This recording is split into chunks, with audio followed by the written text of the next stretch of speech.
सर्वसामान्य माणसाचा आवाज अधिक बुलंद करण्यासाठी व लोकशाही अधिक बळकट करण्यासाठी सर्व प्रसार माध्यमे व त्यामध्ये काम करणाऱ्या पत्रकारांचे संरक्षण व त्यांचे न्याय हक्क मिळवून देण्यासाठी समाजातील सर्व घटकांनी साथ द्यावी, असे आवाहन महाराष्ट्र राज्य मराठी पत्रकार संघाचे प्रदेशाध्यक्ष वसंत मुंडे यांनी केले.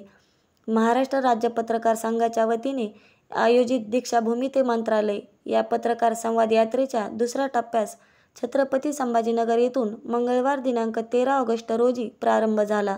छत्रपती संभाजीनगर येथील क्रांती चौकातील छत्रपती शिवाजी महाराजांच्या पुतळ्यास अभिवादन करून निघालेल्या पत्रकार संवाद यात्रेतील वृत्तपत्र दिंडीच्या उद्घाटन प्रसंगी ते बोलत होते.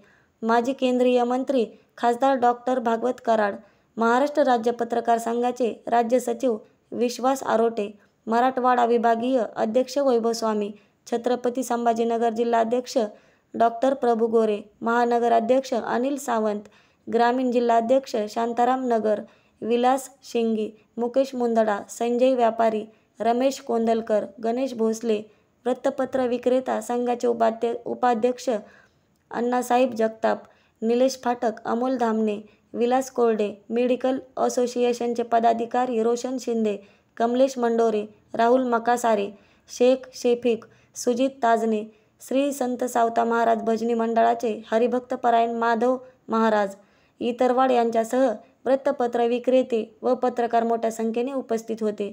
पत्रकार संवाद यात्रेमागील भूमिका विशद करताना प्रदेशाध्यक्ष वसंत मुंडे पुढे म्हणाले की या देशातील लोकशाहीला अधिक बळकट करण्यासाठी तसेच पत्रकारांच्या हक्कासाठी तसेच पत्रकारांचे स्वातंत्र्य अबाधित राखण्यासाठी वैचारिक घुसळण होण्यासाठी व सर्वसामान्य माणसाचा आवाज अधिक बुलंद करण्यासाठी या देशातील चौथा स्तंभ व त्यात काम करणारे सर्व पत्रकार यांचे हक्क अबाधित राहिले पाहिजेत.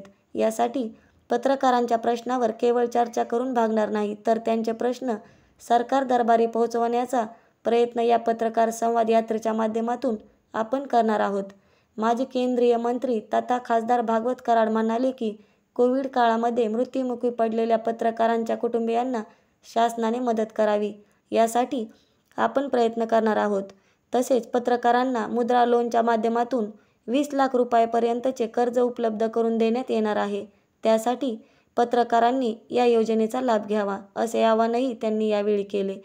क्रांती चौकातील उड्डाणपुलाखाली सर्व वृत्तपत्र विक्रेत्यांनी तयार केलेल्या विविध वर्तमानपत्राची पालखी ठेवण्यात आली होती. या पालखीचे पूजन करून व पालखीला खांदा देऊन या वृत्तपत्र दिंडीला प्रारंभ झाला. या वृत्तपत्र दिंडीचे ढोल ताशाच्या गजरात व टाळ मृदंगाच्या निनादात जोरदार स्वागत करण्यात आले. यावेळी मोठ्या प्रमाणात पत्रकार उपस्थित होते.